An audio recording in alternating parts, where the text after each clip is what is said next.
Hello friends, नमस्कार। Welcome back to my channel. I hope आप हमेशा के जैसे स्वस्थ एंड मस्त होंगे।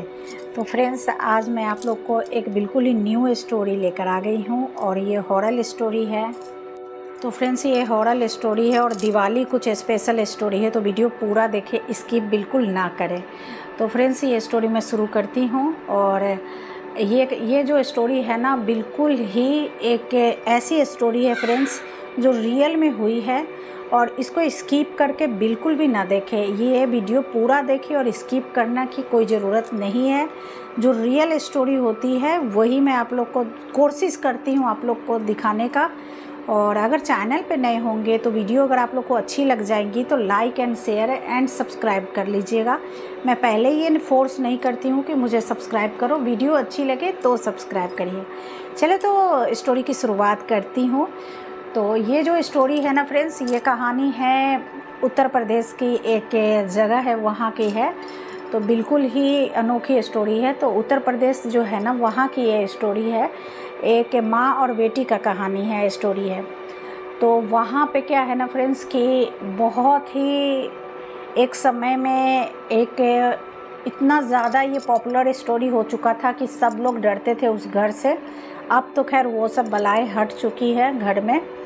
तो एक माँ और बेटी का प्यार और असीम कृपा की, मतलब कहता है ना, वो स्टोरी आप लोग के सामने मैं शेयर कर रही हूँ। तो फ्रेंड्स, ये कहानी है, एक ममता नाम की लेडीज़ है। ममता नाम की लेडीज़, उनका नाम ममता है, उनकी डॉटर का नाम स्नेहा था। और एक ही इकलौती डॉटर थी और उनके 3 बेटे थे और एक बेटी थी। तो ममता काफ़ी ज़्यादा स्ट्रॉन्ग थी और काफ़ी ज़्यादा अच्छे से वर्क करती थी और हस्बैंड भी जॉब करते थे। मगर बाई चांस रोड एक्सीडेंट में उनके हस्बैंड की डेथ हो गई। अब पूरा जिम्मेदारी ममता पे आ गया, क्योंकि वो क्या करे, क्योंकि बच्चों को भी संभालना। बच्चे यंग थे, कॉलेज में पढ़ते थे सारे बच्चे, उनके तीनों बच्चे। तो ममता काफ़ी ज़्यादा, मतलब अपने आप को ये सिचुएशन से निकाले कैसे, और वो बहुत ज़्यादा फ्रेड अप आ गई थी और बहुत ज़्यादा वो अपने आप को, कहता है ना कि पूरा मेंटल और शारीरिक दोनों तरह से प्रॉब्लम हो जाती है जब घर के छत हट जाते हैं। और वो बहुत, उनके हस्बैंड बहुत ही अच्छे थे, मगर बाई चांस उनके एक्सीडेंट में मौत हो गई थी। पूरा जिम्मेदारी ममता के ऊपर पड़ गई थी। तो बेचारी जॉब तो करती ही थी, हस्बैंड वाला जॉब था। जो बेटे उनके यंग थे, एमबीए कर रहे थे, बड़ा बेटा तो उनको लग गया।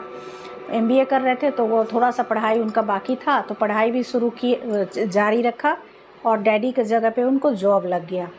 तो बेटा अच्छा खासा जॉब कर रहा था। जॉब किए हुए उनको 2 साल हो चुके थे। तो काफ़ी शादी के रिश्ते वगैरह आते रहते थे हमेशा। ममता हमेशा अपना बेटे का शादी के लिए सोचती रहती थी। बेटी भी यंग हो चुकी थी और बेटी उसका मेडिकल की तैयारी कर रही थी। तो मेडिकल की तैयारी में भी वो काफ़ी ज़्यादा अच्छी थी। बाई चांस दिवाली का ही दिन था और बहुत सारे पकवान बन रहे थे, धनतेरस का दिन था। ममता बहुत सारे पकवान बना रही थी अपने बच्चों के लिए। बहुत अच्छा सुखी परिवार था। हस्बैंड को डेथ हुए करीब 4 से 5 साल हो चुके थे। बेटा को जॉब लग गया था, ममता भी जॉब करती थी और थोड़ा बेटे का शादी के लिए वो टेंशन में पड़ी रहती थी। तो बस धनतेरस की तैयारी कर रही थी। गुजिया वगैरह जो हमारे यूपी बिहार में होते हैं उस टाइप से ममता रेडी कर रही थी, बना रही थी। सडनली क्या हुआ ना फ्रेंड्स कि उसकी बेटी आई थी कॉलेज से, और सडनली ऐसा ही एक्सीडेंट भी कह सकते हो या दुर्भाग्य भी कह सकते हैं। और वो घर पे थी, साफ़ सफाई तो कर ली थी, थोड़ा सा कुछ कपड़े वगैरह बाकी थे तो ऊपर रूम में रखना था। ममता की बेटी गई छत पे ऊपर, स्नेहा नाम था, तो टेरिस से गिर गई। बाय चांस गलती से ही वो बच्ची गिर गई टेरिस से ऊपर, छत से नीचे गिरी। और पतली दुबली सी लड़की थी और 3 माले का घर था उसका। तो नीचे तो काफ़ी ज़्यादा नाला वगैरह ये सब थे। तो उसमें वो अपनी बेटी को बचा ना पाए, क्योंकि उसके जो सर होते हैं ना वही पूरे फट गए थे और बहुत ज़्यादा खून निकल रहे थे। तो काफ़ी ज़्यादा दुख होता है ये बताते हुए कि हॉस्पिटल ले जाते जाते रास्ते में ही, और उनके पास कार भी थे, उनका छोटा बेटा था जो ड्राइविंग करता था, वो कार लेकर गया। हॉस्पिटल के रास्ते में जाते जाते ही स्नेहा की डेथ हो गई। तो काफ़ी ज़्यादा दुख का ये बात है, स्नेहा की डेथ तो हो गई। ममता भी बहुत ज़्यादा परेशान रहती थी, क्योंकि क्या है कि वो ये एक दुख तो 4 साल पहले उसके हस्बैंड चले गए, उसके बाद उसकी डॉटर की डेथ हो गई। पूरी तरह से वो पागल जैसी हो चुकी थी। वो नहीं चाहती थी कि ऐसा कुछ हो, मगर सडनली ऐसा हो गया। अब वो क्या करे फ्रेंड्स, तो बस यही बात था। 10 दिन हो गए, जैसे काम क्रिया जो होते हैं वो सब उसने किया और बिल्कुल ही पागल जैसी थी। रिश्तेदार वगैरह उसके घर आए थे और दिवाली की बहुत सारी शॉपिंग स्नेहा ने करके रखा था। नया नया ड्रेस ली थी, उसके पूरा बेडरूम में सजा हुआ था उसके ज्वेलरी वगैरह। मगर माँ और बेटी का क्या रिश्ता होता है फ्रेंड्स, ये वही समझ सकती है जो एक दिन खुद माँ बनती है, तो वो रिश्ता वो समझ सकती है। तो माँ बेटी का रिश्ता, जब भी लोग उनके बहन मतलब उनके रिश्तेदार, यहाँ तक कि उनकी गांव में जो उनकी सासू माँ रहती थी वो भी आके रहने लगी और बोली कि स्नेहा के सारे सामान, जितने भी सामान थे, यहाँ तक कि कपड़े वगैरह, ज्वेलरी थे, सैंडल जो देखते सैंडल पूरे मतलब कबर्ड में उसके रखे रहते थे। मतलब कबर्ड के नीचे, जैसे मेरे भी कबर्ड के नीचे सैंडल का रेक बना हुआ है, उसी टाइप से उसका भी था। बिल्कुल नए नए सैंडल थे। तो माँ बहुत ज़्यादा रोने लगी, ममता बहुत ज़्यादा रोने लगी और बोली कि नहीं, मैं किसी को दान नहीं दूँगी। रियल ऐसे घर में होता है ना फ्रेंड्स, हमारे हिंदू धर्म में, कि जो भी डेथ कर जाते हैं उनका सामान हम लोग मंदिर में दान कर देते हैं और उनको दे देते हैं, समर्पित कर देते हैं, मंदिर में दे देते हैं। ममता ने सडनली बोला कि नहीं, मुझको नहीं देना है, मैं अपनी बेटी को ज़िंदा रखूँगी, मतलब अपनी यादों में ज़िंदा रखूँगी। सब चुप हो गई, क्योंकि इसलिए घर के और लोग और रिश्तेदार संबंधी नहीं बोल पाए, क्योंकि सडनली अभी जस्ट 4-5 साल पहले उसके हस्बैंड की डेथ हुई थी, सडनली बेटी की डेथ हो गई। तो कोई ज़्यादा बहस नहीं किए। ममता का बेटा बहुत ज़्यादा हेल्प करता था अपनी माँ को। दोनों भाई बिल्कुल टूट चुके थे, पापा को खो दिए थे। बहन जो लाडली, जो आंखों का तारा बहन होते हैं भाई के लिए, वो भी वो खो चुके थे। इसीलिए वो दोनों कुछ नहीं बोले। माँ का हाँ में हाँ मिला दिए कि चलो, बोले मैं इस रूम को बंद करती हूँ, जब भी मेरा मन करेगा मैं अपनी बेटी से मिलना, मैं स्नेहा से मिलूँगी, ऐसा कह के। यहाँ तक कि उसने उसकी अस्थियाँ भी है ना नहीं जलाई थी। वो बोली कि जब मेरी बेटी 18 साल की होगी, इसका बर्थडे मैं करूँगी। 2 महीने बाकी थे 18 साल होने में, इसकी बर्थडे मैं करूँगी, उसके बाद मैं उसकी बर्थडे करूँगी तो इसका अस्थियों को वो करूँगी, गंगा में विसर्जन करूँगी।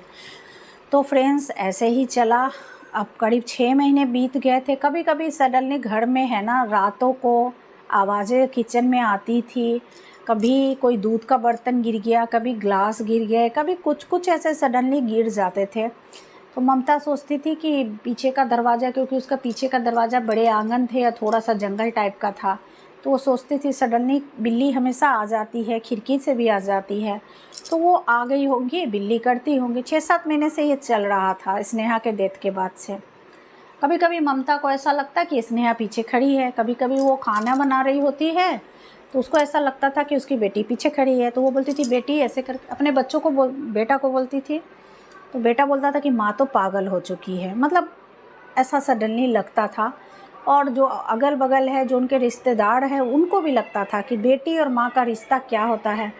तो उसको लगता था कि ये थोड़ी पागलपन है, ये बेटी को देखती है, हमेशा देखती है, ये ऐसे ही बोलती है, क्योंकि सपने में आती होंगी बेटी तो बोलती है। तो बस ऐसा चला। फिर रिश्ते आने, तो रिश्ते तो पहले से ही आते थे। उनका बेटा का नाम सुधीर था, तो उसके बेटे का सुधीर के रिश्ते आते थे। एक रिश्ता बहुत ही अच्छा आया था। सुधीर को भी वो लड़की बहुत ही ज़्यादा पसंद थी। तो अपनी माँ को बोला कि मम्मी मैं तुम्हारा ये हालत देख नहीं सकता, मैं शादी करूँगा, लड़की घर में आएंगी तो तुम ठीक हो जाओगी, तो तुम थोड़ा स्नेहा को भूलोगी, क्योंकि मैं दूसरा स्नेहा लाने की कोशिश कर रही हूँ। माँ ने बोला कि दूसरी स्नेहा तो कोई आ नहीं सकती, फिर भी चलो तुम्हारा शादी ब्याह भी करा दो, 25-26 की उम्र हो चली है। ये लोग शादी का बात वगैरह सब कुछ सेटलमेंट करके 1 महीने के अंदर दोनों की शादी हो गई। सुधीर, और लड़की काफ़ी अच्छी थी, उसी के गांव 2-3 किलोमीटर आगे रहने वाली थी। लड़की काफ़ी पढ़ी लिखी थी और काफ़ी खूबसूरत, काफ़ी होशियार और बहुत ही सुलझी हुई वो लड़की थी। घर में आई, घर में खुशियाँ तो घर में आ गई वापस। बस 1 महीने हुए थे, नहीं सॉरी 1 महीने नहीं हुए थे, जब शादी के रात में तो ऐसे वो सुधीर अपनी पत्नी को बोला कि समझाया कि मेरी माँ अकेली है, मेरी बहन का डेथ हुआ, मतलब पूरा स्टोरी बताया। और बोले मेरी माँ का ध्यान रखना, मेरा छोटा भाई है उसको भी तुम्हारे ध्यान रखना है, माँ जो बोले वही करना है। तो बोली ठीक है। वो थोड़ा गई किचन में पानी लाने को, तो उसको लगा ना कि किचन में कोई लेडी खड़ी है, तो वो माँ जी उसने ज़ोर से आवाज़ लगाई, माँ जी उसने कहा। तो कोई जवाब नहीं आया। फिर वो ऐसे पीछे मुड़कर देखी तो कोई नहीं था वहाँ पे, मगर उसको लगा कि कोई तो खड़ा है। फिर वो पानी लेकर चली गई रूम में। फिर अपने हस्बैंड को भी कुछ नहीं बताई, बोली नया घर है, मुझे ऐसा कुछ पता नहीं है, कुछ हुआ होगा, मुझे नहीं पता, कोई होगा। ऐसे करके नई दुल्हन चली गई रूम में। सडनली फिर क्या है ना कि देख लीजिए फ्रेंड्स, फिर दिवाली की तैयारी हो शुरू, क्योंकि 10 दिन बाकी था दिवाली और इनकी शादी का अभी जस्ट 1 महीने हुए थे। लड़की काफ़ी अच्छी थी, काफ़ी होशियार थी और सुलझी हुई थी, अपने देखभाल अच्छा से कर रही थी फैमिली का। तो बस सडनली एक दिन क्या हुआ कि देखी, वो दिवाली की सफाई कर रही थी तो रूम में उसने क्या देखा कि एक जो रूम है ना वो हमेशा लॉक थे। किचन का, बेडरूम का और डाइनिंग हॉल का, ऊपर का स्टोर रूम, अपनी माँ का और अपना देवर का, सबका रूम की सफाई हो चली थी। एक ही रूम जो था ना वो थोड़ा सा बंद था। तो वो 2-3 महीने हो चुके थे। तो उसने बोला कि माँ जी मैं एक बात पूछना चाहती हूँ, मैं सफाई तो कर रही हूँ, आप भी कर रहे हो, एक रूम क्यों बंद है? मैं उस रूम को, तो उसकी माँ गुस्सा आ गई, बोली नहीं उस रूम को टच मत करना, नहीं जाना है, बिल्कुल नहीं जाना है, ऐसे बोलने लगी। अब तो आजकल की लड़की लोग का तो थोड़ा सा मन में ऐसा होता ही है ना कि दरवाज़ा क्यों बंद रहता है, ताला क्यों लगे रहते हैं। उसने चाबी तो देख लिया था अपनी सासू माँ कहाँ रखती है। सासू माँ गई सब्जी लाने को और वो जानती थी कि मतलब कि 4-5 दिन की सब्जी मेरी सासू माँ लेकर आती है तो थोड़ा इनको लेट लगेगा। बस सडनली इसने दरवाज़ा बंद किया। देवर तो कॉलेज में पढ़ता था, हस्बैंड तो जॉब कर रहा है और ये नई दुल्हन तो बिल्कुल अकेली घर में थी। सासू माँ तो 4-5 घंटे बाद ही आती ना, क्योंकि रास्ते में उसकी दोस्त भी मिल जाती है, उनकी छोटी सिस्टर भी उधर ही रहती है, तो सिस्टर के घर भी चली जाती थी बात विचार करने के लिए, मन बहलाने के लिए। अब बहू ने क्या किया, दरवाज़ा खोला और जल्दी से वो जो हमेशा लॉक रहता था दरवाज़ा, वो दरवाज़ा ओपन किया। ओपन करने के साथ जैसे ही दरवाजे इंटर किया, उसको कुछ पॉजिटिव नहीं, बिल्कुल नकारात्मक जो होते हैं ना, जो एक कहते हैं ना कि टच में जो स्पॉट्स होता है, ऐसा उसको हुआ। और बहुत ज़्यादा वो रूम जो थी ना ठंडी थी, तो उसको थोड़ा सा तो ऐसा लगा कि कुछ जैसे है। फिर वो कुछ ऐसा नहीं कि, मगर देखी कि हैंगर में कपड़े वगैरह टंगे हुए थे। सैंडल थी तो बहुत ही खूबसूरत लगे। उसने सैंडल ट्राई करने की कोशिश की तो ट्राई हो गया, सैंडल उसको हो गया। वो ड्रेस थी, सडनली उसने क्या ऐसा सोचा क्या नहीं, क्योंकि वो जो ड्रेस थी ना दिवाली में पहनने के लिए स्नेहा ने लिया था और बहुत सारे उसका ज्वेलरी वगैरह, मतलब उसका सेटिंग करके रखी थी। सडनली उसकी डेथ हो गई थी। पता नहीं उसको क्या सूझा, वो बहू ने वो ड्रेस पहन ली। पहनने के साथ अपने आप को आईना में देखी, उसको अजीब फील होने लगा। फिर पता नहीं कुछ हुआ, फिर वो ड्रेस खोल के जो अपना पहनी थी वो पहनी, फिर ड्रेस को टांग दी, फिर रूम वगैरह जैसे था वैसे करके लॉक लगा के चाबी रख दी अपने माँ के पास। उसकी सासू माँ आई सब्जी लेके, तो फिर इसने ये जो बहू थी उसका कुछ अलग ही सिचुएशन था, अलग ही उसका रूप था। आई तो फिर गला पकड़ के रोने लगी, अपनी सासू माँ को जोर जोर से रोने लगी। तो नई बहू को सास पकड़ के बोलती है कि तू क्या हो गया, तू इतनी क्यों रो रही है। तो मुझे दिवाली आ रही है, मैं दिवाली आ रही हूँ, मैं अपने माँ को बहुत ज़्यादा मिस की हूँ, मैंने बहुत सारा तैयारी की हुई थी दिवाली की, ऐसे करके रोने लगी।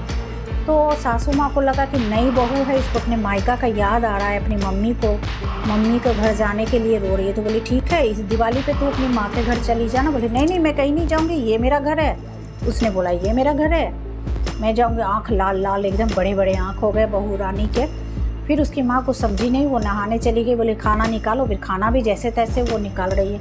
सडनली उस दिन क्या हुआ ना, उसमें मालपुए जो स्नेहा को बहुत ज़्यादा पसंद थे, उसने मालपुए खुद ही उसकी बहू ने बनाया। मालपुए बनाया, फिर उसने क्या किया ना कि चाउमीन होता है, उसमें बहुत सारा ड्राई फ्रूट ये सब डाल के, उसको आदत था खाने का, उसने वो भी तैयार किया। बिल्कुल स्नेहा का जो पकवान जो खाती थी वो खुद ही वो बहू ने बना के अपनी सास को दी नाश्ता करने को। सास बोली देख के तो बिल्कुल वो हो गई कि ये कौन सा नाश्ता है। तो बोली ये किसने तुम्हें सिखाया है, कौन नाश्ता दिए। उसको शक तो ज़रूर हो रहा था कि ये कोई ना कोई, ये ज़रूर मेरी बेटी के जैसे, स्नेहा के जैसे ही हरकतें करने लगी। उसी के जैसे चलना, उसी के जैसे मम्मी मम्मी आगे पीछे घूमना, माँ को मम्मी मम्मी करना, चोटी बना देना। और चोटी तो हाँ फ्रेंड्स, वो अपनी माँ को वैसे ही चोटी बना दी जैसे उसकी बेटी उसको चोटी बनाती थी। उसकी माँ को तो शक हुआ कि ज़रूर कुछ बात है। उसके बाद उसने पता करना सोचा। दिवाली के 3-4 दिन बाकी थे, तो उसने अपने बेटे को बोला कि बेटा देखो ना, बहू के कुछ रंग रूप अलग लग रहे हैं। फिर क्या है ना कि वो अपने हस्बैंड के पास भी जाती थी ना, तो उसके साथ बिल्कुल अलग रहती थी, जैसे कि बिस्तर पे ना सो के सोफ़ा पे सोती थी। सुधीर बोलता भी था कि तुम्हें क्या हो गया है 3-4 दिन से, तो वो कुछ नहीं बोलती थी। बाकी खाना वगैरह घर का काम जैसे होता है वैसे करती थी। सडनली क्या है ना, धनतेरस, दिवाली के एक दिन, छोटी दिवाली होती है उस दिन की बात है, सडनली क्या हुआ कि वो बिल्कुल ही घबराई हुई थी और बहू रानी बिल्कुल घबराई हुई थी। और पता नहीं कैसे उसने चाबी निकाला अपनी माँ के जहाँ रखती है, सिरहाने चाहे कहीं भी, और वो चाबी से वो दरवाज़ा खोल ली जो रूम बंद था। खोलने के बाद वही ड्रेस, दिवाली वाली ड्रेस उसने पहन लिया, पूरी की पूरी पहन ली। पहन के उसी तरह मेकअप कर ली और सैंडल वगैरह पहन ली, और क्या कहते हैं, सैंडल पहन ली, कान के झुमके वगैरह लाई थी, वो सब कबर्ड से निकाल के पहनी। सासू माँ कहीं बाहर गई थी, घर आई तो देख के बिल्कुल उसको चक्कर जैसा आ गया, माँ को, ममता को। क्यों? क्योंकि क्या है ना कि उसने अपनी बहू का ये रूप देखा जो उसकी बेटी का रूप था, बिल्कुल स्नेहा जैसी थी। और वो हंस रही है और बोले मम्मी मैं वापस आ गई हूँ, अब मैं कभी नहीं जाऊँगी। और ये सब इसलिए हो रहा था फ्रेंड्स कि उसने अपने घर के अंदर अस्थियों को रखा हुआ था और उसके सारे सामान रखे थे, तो उसकी जो आत्माएं हैं ना स्नेहा के घर के अंदर ही पैक थे। तो वो हंसने लगी, बोली मम्मी मैं कभी वापस नहीं जाऊँगी, मैं अपने घर में ही रहूँगी और मैं कभी वापस नहीं जाऊँ। अब तो उसकी माँ का हालत बिल्कुल ही ख़राब हो गया। बेटा को फ़ोन की, बेटा आया ऑफिस से घर, उनके रिश्तेदार लोग आए और वो वैसे ही और पालथी मार के बैठ गई, आँख बड़े बड़े और उनके पूरी बाल खुले हुए थे, बिल्कुल डरावना चेहरा लग रहा था बहू रानी का। अब इसका उपाय क्या किया जाए, क्योंकि वो बोली कि अब मैं यहाँ से इसको छोड़ के कभी नहीं जाऊँगी, माँ मैं आपसे बहुत प्यार करती हूँ, मैं नहीं जाऊँगी। सबने यही किया। एक बाबा जी थे, बाबा जी को बुलाया गया जो बहुत ज़्यादा सिद्धि करते हैं। वो बाबा जी काली माता के भक्त थे। उन्होंने घर पे आया, आते के साथ उसने बोला कि हाँ यहाँ तो आत्मा का वास है, यहाँ तो है। देखा स्नेहा उसकी बहू को तो वो समझ गए कि ये तो स्नेहा है। क्या चाहती हो तुम? तो उसने यही बताया कि हाँ मैं यहाँ रहना चाहती हूँ, मैं यहीं रहूँगी, मुझे अपने घर से अलग बिल्कुल मत करिए, मुझे अपने घर से बहुत ज़्यादा लगाव है। बाबा जी ने बोला कि ठीक है तुम अपने ही घर में रहना, तुम यहाँ पे सो जाओ शांति से। उसको जन मंत्र जो भी था करके ऐसा किए कि वो थोड़ी बेहोश सी हो गई बहू, सो गए। फिर उसको सुला दिए। उसके बाद माँ को बोले, ममता को, कि वो जो उनका अस्थि है आप अस्थि लेकर आए, दोनों भाई को लीजिए और आप अपने हाथों से वो अस्थि को लेकर चलिए। तब तक क्या है ना, बाबा जी के जो आदमी लोग थे वो बहू रानी के सामने पूरा घेरा लगा दिए ताकि ये आत्मा निकल कर बाहर ना आए। और 3-4 आदमी वहाँ बैठा दिए और स्नेहा की मासी लोग जो थी वो लोग भी आ गई थी, 2 मासी थी आ गई थी घर पे। तब तक ये लोग जल को वो जो अस्थि लिए, फिर वो काशी विश्वनाथ वहाँ गए उसको करने के लिए। वहाँ पे जाके पहले तो उस अस्थि को पूरी तरह से बांधा गया, कलश को, मंत्र का उच्चारण किया गया, जो भी बाबा जी लोग का मंत्र होता है उन्होंने उसमें पढ़ा। और वो मंत्र को फिर उसमें पैक करके, उसमें मंत्र जब पढ़े ना तो थोड़ी सी अस्थि हिली थी। हिलने के बाद फिर उसको गंगा नदी में विसर्जन गिराए। और वो कलश है ना, फिर थोड़ी सी अस्थि लेकर, थोड़ी सी राख जो होता है ना, कलश में डालें। कलश में डाल के उसमें नींबू डाले, उसमें सिंदूर डाले, पैसे डाले और कुछ जुड़ीली सोना उना का जो होता है ना वो डाले, क्योंकि कुमारी कन्या थी, कुमारी कन्या की मृत्यु हुई थी। तो इस तरह से कुछ किया जाता है उपाय। बाबा जी ने इस तरह से उपाय किया। ये जो उपाय कर रहे थे नदी के किनारे, गंगा नदी के किनारे, और सभी लोग थे उनके साथ, करीब 10 लोग थे बाबा जी के साथ। घर पे भी 10 लोग थे। मगर तब तक सडनली बहू रानी विचलित हो गई, बखुलाने लगी, मैं नहीं छोड़ूंगी, ये जो होता है ना आत्मा का, वो होने लगा। उनके जो चमचे जो बाबा जी के थे वो उनको रोक के रखे हुए थे कि सडनली रोक के ही रहना है, उसको कहीं बाहर निकाल के नहीं जाना है। और वो जो बाबा जी ने चक्कर लगाए थे उसके बाहर वो जा भी नहीं सकती, क्योंकि बहुत शक्तिशाली चक्र थे। उसके बाद उसमें अस्थि का विसर्जन बाबा जी ने वहाँ किया और उसमें जंत्र मंत्र जो भी होता है पढ़े। उसके बाद फ्रेंड्स बाबा जी का 2 आदमी फिर घर आए। घर आके स्नेहा के पास जितने भी सामान थे, ज्वेलरी थे, कपड़े थे, बैग थे, शूज़ थे, मतलब जो भी होता है, बड़ा सा ये बकेट मंगाया गया। उस बकेट के अंदर उसके सारे सामान को डाला गया, मतलब बक्सा जो बोलते हैं उसको, उसमें डाला गया। उसके बाद उसको लॉक किया गया और उसको ऐसे मोहर लगा दिया गया, मतलब रेड कलर का कुछ ऐसा बाबा जी का जो होता है वो लग के उनको उसी नदी किनारे में जाके उस सारे सामान को किसी को देना भी नहीं है, क्योंकि उसमें उसकी आत्माएं बसी हुई थी। आजकल की जो लड़की लोग होती है, लड़की लेडीज लोग, हम लोग कपड़े से, हम लोग के ज्वेलरी से ज़्यादा लगता है कि मेरा सामान है। उन्होंने वहीं पे अग्नि कर दी, अग्नि को समर्पित कर दिए, मतलब दे दिए। जब वो जलने लगे पूरे सामान, कपड़े वगैरह, और अस्थि का तो विसर्जन पहले से कर दिए थे, उसी में वो कलश को भी रख के उनको भी जला दिए। जलाने के साथ स्नेहा आत्मा निकल गई घर से और बहू रानी बिल्कुल शांत हो गई। जो स्नेहा के कपड़े जो बहू रानी ने पहने थे, उसने क्या किए कि कुछ 2 लेडीज लोग सब आई हुई थी, उसको चेंज करवा दी और स्नेहा का कपड़े को भी वही नदी किनारे जाके उसमें मंत्र तंत्र करके जला दिए। उसके बाद ये लोग क्या किए, कमरे को पूरा 2 ही दिन, मतलब सडनली एक ही दिन में रंगैया पुतैया करके उस रूम को पूरा ठीक किए। उसके बाद उसमें घेरा लगा दिए। आत्मा बुरी नहीं थी, आत्मा अच्छी थी, प्यारी थी, खूब, मतलब अच्छी आत्मा थी जो अपने घर से प्यार करती थी। जो अकाल मृत्यु होती है ना, वो आत्मा भटकते रहते हैं, तो इस बेचारी का अकाल मृत्यु हुई थी, जिस कारण से इसके आत्मा भटक रहे थे। तो यही कारण से ये बेचारी, घर से उसको मोह ज़्यादा था, अपनी मम्मी से ज़्यादा मोह था, और उसकी माँ को भी अपनी बेटी से मोह था। यही कारण से वो जाना नहीं चाहती थी। बड़ा मुश्किल से ये काम ख़त्म हुआ फ्रेंड्स, और फिर मुक्ति मिली स्नेहा को। और यहाँ तो मरना तो सबको है फ्रेंड्स, एक न एक दिन मुझे भी जाना है, सबको जाना है। मगर जब हम लोग ऊपर जाते हैं तो उसके बाद हम लोग की जो आत्माएं को शांति के लिए, उसके लिए जो यज्ञ करते हैं, उसके लिए जो हम लोग 10 से 15 दिन तक का जो हम लोग जाप हम लोग का करता होता है, पिंडदान होता है, जो भी क्रियाक्रम होते हैं, उसमें उनके कपड़े का भी दान दक्षिणा हुआ जाता है। जिनकी मृत्यु होती है उनको मतलब हर, मतलब क्या कहते हैं, रस्में जो होती है ना पिंडदान का, उसमें जो उनके फेवरेट होते हैं ना, वो चीज़ को दान किया जाता है ताकि उनकी आत्मा को शांति मिल सके। तो बस ये छोटी सी स्टोरी आप लोग से मैं शेयर करने की कोशिश की हूँ। तो आई होप अगर वीडियो अच्छा लगा होगा तो अब मुझे आप सब्सक्राइब कर सकते हो।